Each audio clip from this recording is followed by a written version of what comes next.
ओम शांति। आज मीठे प्यारे बाबा की साकार मुरली।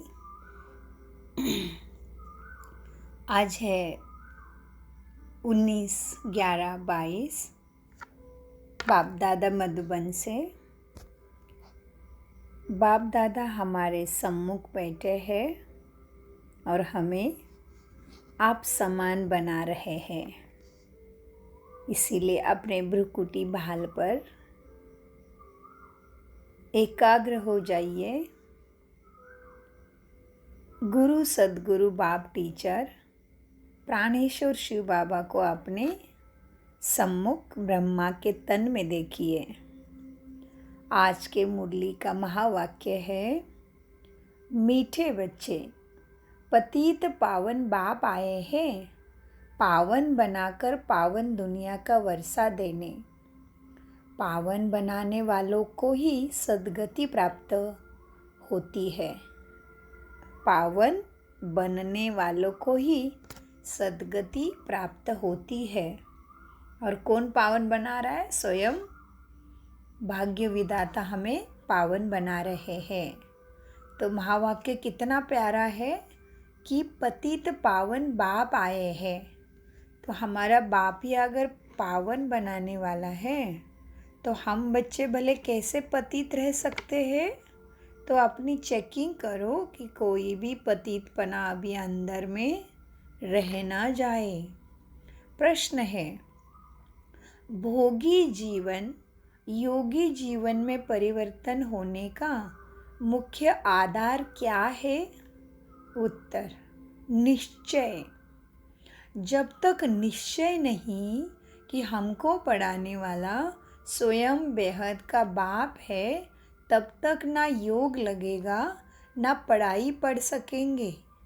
भोगी के भोगी ही रह जाएंगे। कई बच्चे क्लास में आते हैं लेकिन पढ़ाने वाले में निश्चय नहीं है।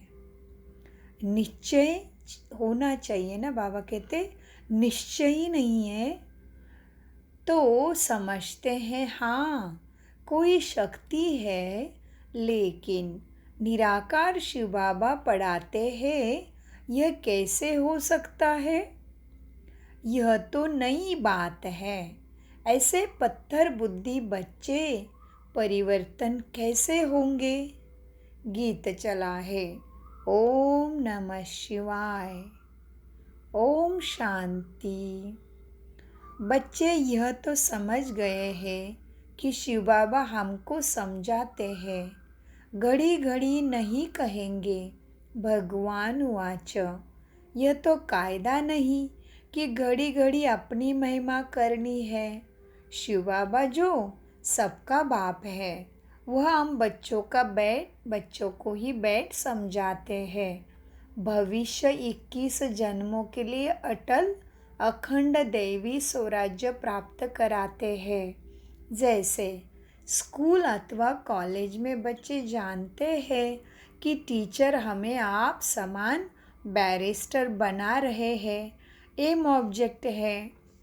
बाकी सत्संगों में जो जाते हैं वेद शास्त्र आदि सुनाते हैं, सुनाने के लिए उससे कुछ मिलता नहीं है। इसलिए टीचर फिर भी अच्छे होते हैं जो शरीर निर्वाह कोई जिस्मानी विद्या सिखलाते हैं, जिससे आजीविका होती है। बाकी सब दुर्गति ही करते हैं। बच्चे शादी ना करना चाहे तो बाप कहेगा कि वर्षा भी नहीं मिलेगा। चाहे जहाँ चाहे वहाँ चले जाओ। यहाँ तो बाप अमृत भी पिलाते हैं और वर्षा भी देते हैं। कहते हैं कि पवित्र बनो तो पवित्र दुनिया के मालिक बनेंगे। कितना फ़र्क है हद का बाप में और बेहद का बाप में, कितना फ़र्क है। हद के बाप में और बेहद के बाप में कितना फ़र्क है। वह रात में ले जाते और ये पारलौकिक बाप दिन में ले जाते। यह है ही पतित पावन। कहते भी है सद्गति दाता एक है, जो आकर सबको सद्गति करते हैं, फिर दुर्गति किसने की यह भी नहीं जानते। बाप समझाते हैं, सब आसुरी मत वाले हैं, यहाँ आते हैं आसुरों से देवता बनने। यह इंद्रप्रस्थ है। कई असुर भी छिपकर आए बैठते हैं। हाँ, तो देखना है अभी तक हम असुरों से देवता कितने प्रतिशत बने हैं।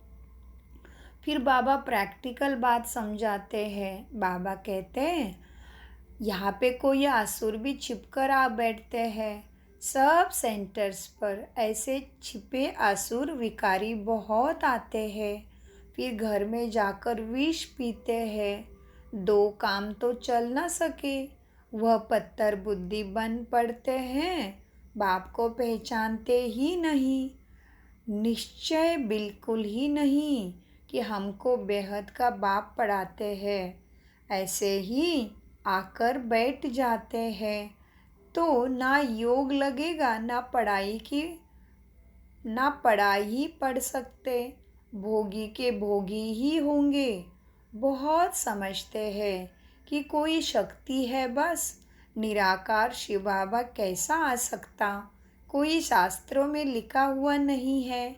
यह है नई बातें, यह है नई बातें। गाते भी है शिव जयंती, परंतु पत्थर बुद्धि होने के कारण समझते नहीं। शिव है तब तो सब भक्त याद करते हैं, कहते भी है शिवाय नमः। समझते हैं वो परम धाम में रहते हैं। हमारा बाप भी परमपिता, तो वह सबका फादर हो गया ना। भारत में ऐसे भी है जो फादर को नहीं मानते। मनुष्य को समझाना बहुत मुश्किल है। मनुष्य तो यह भी नहीं समझते कि अभी दुर्गति का समय चल रहा है। भक्ति मार्ग में पहले अव्यभिचारी भक्ति थी, अब विभिचारी बन गई है। व्यभिचारी और अव्यभिचारी में कितना फर्क है। वह पापात्मा, वह पुण्यात्मा। अव्यभिचारी भक्ति ही है सच्ची भक्ति। उस समय यानी द्वापर में मनुष्य सुखी भी रहते हैं, धन दौलत आदि सब रहता है। कलयुग में जास्ती दुर्गति को पाते हैं। जब व्यभिचारी भक्ति में आते हैं तभी विकारी बहुत बनते हैं। दिन प्रतिदिन विकार भी जोर भरते जाते हैं। पहले सतो प्रधान विकारी, अब तमो प्रधान विकार है। जब बिल्कुल ही तमो प्रधान है, घर घर में कितने झगड़े। शिव बाबा बैठ बच्चों को समझाते हैं। श्री कृष्ण तो बाप नहीं ठहरा, कोई की भी बायोग्राफी नहीं जानते। यह है पतित पावन। परमपिता परमात्मा को मानते हैं कि वह ज्ञान का सागर है। पानी का सागर थोड़ी ही पतित पावन नॉलेजफुल होता। मनुष्य तो पानी के सागर से निकली हुई पानी की नदियों को पतित पावन ही समझते हैं। उनसे पूछना चाहिए कि जैसे गीता के भगवान का ऑक्यूपेशन पूछा जाता है, वैसे निराकार परमपिता परमात्मा है रचयिता और श्री कृष्ण है उसका रचना। अब बताओ गीता का भगवान कौन? भगवान तो एक ही होगा ना। और फिर व्यास को भगवान कैसे कह सकते? ऐसे ऐसे प्रश्न पूछना चाहिए। पतित पावन परमपिता परमात्मा ज्ञान का सागर है, उनसे यह ज्ञान गंगाएं कैसे निकलती है? परमपिता परमात्मा ब्रह्म मुख कमल द्वारा ब्राह्मण मुख वंशावली रचते हैं। उनको ब्रह्मा मुख से ज्ञान मिल रहा है, जिससे सद्गति को पाते हैं। अब पानी के सागर से पावन बनते हैं, वह ज्ञान सागर से। बाबा कहते सोच विचार करो कि पानी के सागर से पावन बनते हैं व ज्ञान के सागर से पावन बनते। पानी से मनुष्य तो पावन हो न सके, यह पहेली भी पूछना पड़े। इनको पूछने से पावन दुनिया का मालिक बन सकते हैं। बुलाते तो उनको ही है कि है पतित पावन सीताराम, फिर गंगा में स्नान आदि करते हैं।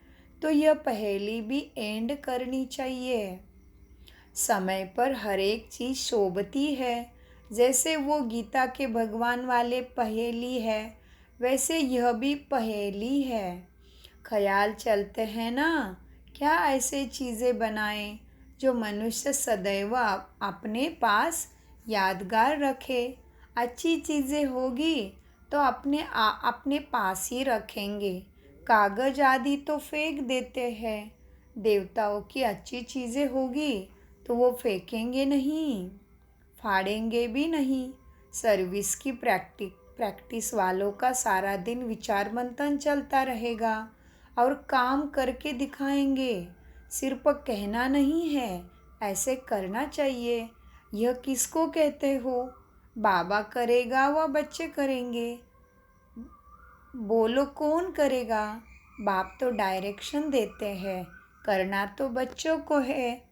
ऐसे अच्छे चित्र कैलेंडर छपाओ। त्रिमूर्ति शिव के कैलेंडर्स निकलने चाहिए। त्रिमूर्ति शिव जयंती कहना राइट है, सिर्फ शिव जयंती कहना रॉन्ग है। त्रिमूर्ति कहो। एक बच्चे के दिल से त्रिमूर्ति शिव जयंती का कैलेंडर बनावे, सो भी रंगीन। त्रिमूर्ति से समझानी अच्छी मिलती है। बाबा लॉकेट भी इसीलिए बनवाते हैं कि उनसे अच्छा समझा सकते हैं। ब्रह्मा द्वारा शिव बाबा सद्गति करते हैं, तो जो मेहनत करता है वही विष्णुपुरी का मालिक बनता है। बाकी जो ज्ञान नहीं लेते उनका विनाश हो जाता है। वो सजाएं भी खाते हैं, पद भी नहीं पाते।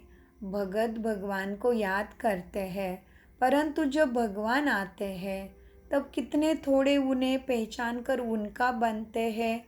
कोठों में कोई जो मुक्ति के लिए पुरुषार्थ करते हैं वह पद अच्छा पा नहीं सकेंगे। विनाश विकर्म नहीं होंगे, इसलिए साक्षात्कार कराया था। धर्म स्थापक भी आते हैं दृष्टि लेने। याद करते करते विकर्म विनाश करते जाएंगे तो उच्च पद पा सकते हैं। और धर्म वाले भी आएंगे, सो भी पिछाड़ी में। जो बड़े होंगे, ऐसे नहीं कि अभी का पोप आएगा, ना ना। पहले नंबर का पोप जो अभी अंतिम जन्म में है वह आएगा। हिसाब है बड़ा भारी। अब यह कुंभ का मेला है। यह सब भक्ति मार्ग की सामग्री है।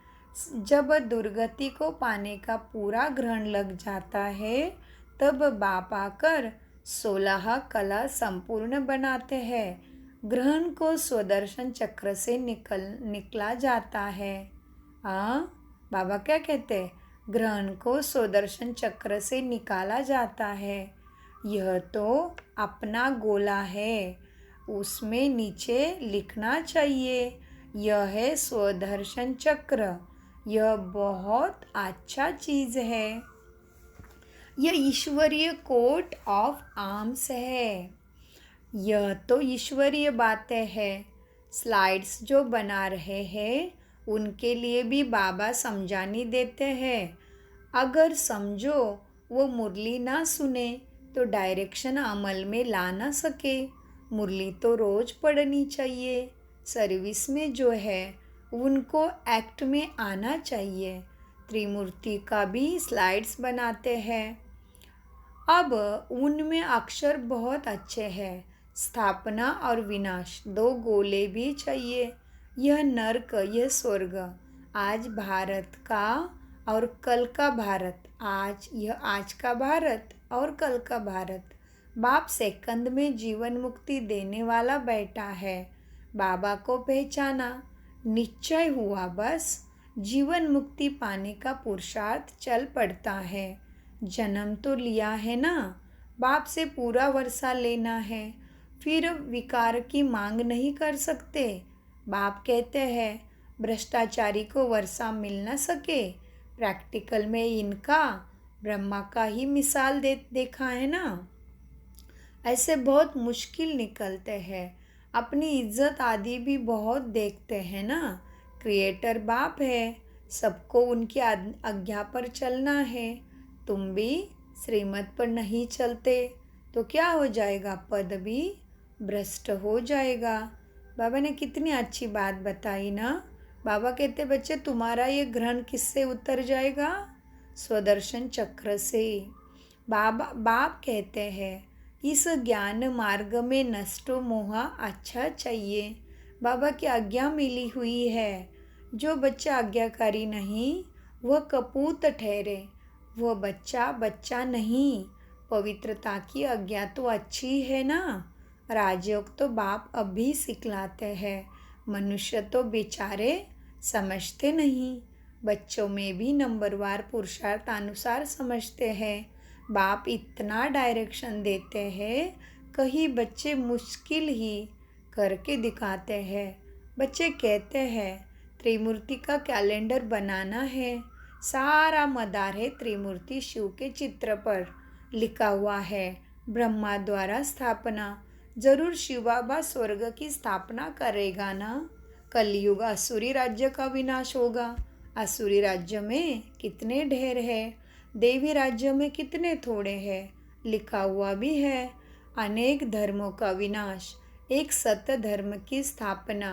बाप कहते हैं मैं कितना श्रृंगारता हूँ, फिर भी सुधरते नहीं हैं, उल्टा सुल्टा बोलते रहते हैं। यहाँ बाबा कहते हैं देह सहित जो कुछ है सब कुछ भूल, मामे कम याद करो। अपने देह में भी ना फंसो, किसी की देह में भी फंसने से गिर पड़ते हैं। जैसे मम्मा की देह से प्यार था तो मम्मा के जाने के बाद कितने मर गए, क्योंकि नाम रूप में फंसे हुए थे। बाप कितना कहते हैं कि देह अभिमानी मत बनो, मामे कम याद करो। तुम इस ब्रह्मा के शरीर को भी याद नहीं करो। शरीर को याद करने से पूरा ज्ञान उठा नहीं सकते। देही अभिमानी बनने में बहुत मेहनत करनी है। बाप की याद में रहना ये बहुत डिफ़िकल्ट है। ज्ञान तो बहुत अच्छा सुनाते हैं, योग में मुश्किल रहते हैं। जितना रुस्तम उतना माया के तूफान आएंगे। किसी न किसी के नाम रूप में फंस धोखा खा लेते हैं। इसमें बड़ी खबरदारी चाहिए। योग में ही बड़ी मेहनत है। नॉलेज तो सहज है, योग में ही घड़ी घड़ी बाप को भूल जाते हैं। इसलिए बाप कहते हैं बच्चे विक्रमाजीत कैसे बनेंगे। योग में रहो तो पाप भी नहीं होंगे, नहीं तो क्या हो जाएगा, 100 गुना दंड हो जाता है। यहाँ तो खुद धर्मराज और बाप दोनों साथ है। इसीलिए खुद कहते हैं कि बाप के आगे कोई पाप नहीं करना, नहीं तो 100 गुना दंड पड़ जाएगा। योग से ही विक्रमाजीत बनना है। स्वदर्शन चक्र को जानना सहज है। इस गोले के नीचे लिखना है चक्र, ना कि चरका। बाबा युक्तियाँ तो बहुत बतलाते हैं, बच्चे तो एक्ट में आना है। बच्चों को तो सारी युक्तियाँ समझ के एक्ट में आना है। अच्छा, मीठे मीठे सिक्की लदे बच्चों प्रति माता पिता बाप दादा का याद प्यारा और गुड मॉर्निंग। रूहानी बाप की रूहानी बच्चों को नमस्ते। हम रूहानी बच्चों की रूहानी बाप दादा को याद प्यार गुड मॉर्निंग। नमस्ते प्यारे मीठे बाप दादा, नमस्ते। धारणा के लिए मुख्य सार, किसी भी देहधारी के नाम रूप में अटकना नहीं, अपने देह में भी नहीं फंसना। इसमें बहुत खबरदारी रखनी है। नंबर 2, ज्ञान मार्ग में नष्टो मोहा ज़रूर बनना है। पवित्रता की आज्ञा माननी है और दूसरे को भी पवित्र बनने की युक्ति रचनी है, दूसरे को भी पवित्र बनाने की युक्ति रचनी है।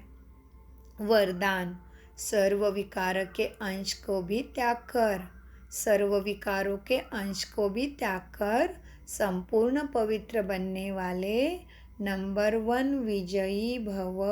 वरदान का विश्लेषण है, संपूर्ण पवित्र वह है जिसमें अपवित्रता का अंश मात्र भी न हो। पवित्रता ही ब्राह्मण जीवन की पर्सनालिटी है। यह पर्सनालिटी ही सेवा में सहज सफलता दिलाती है।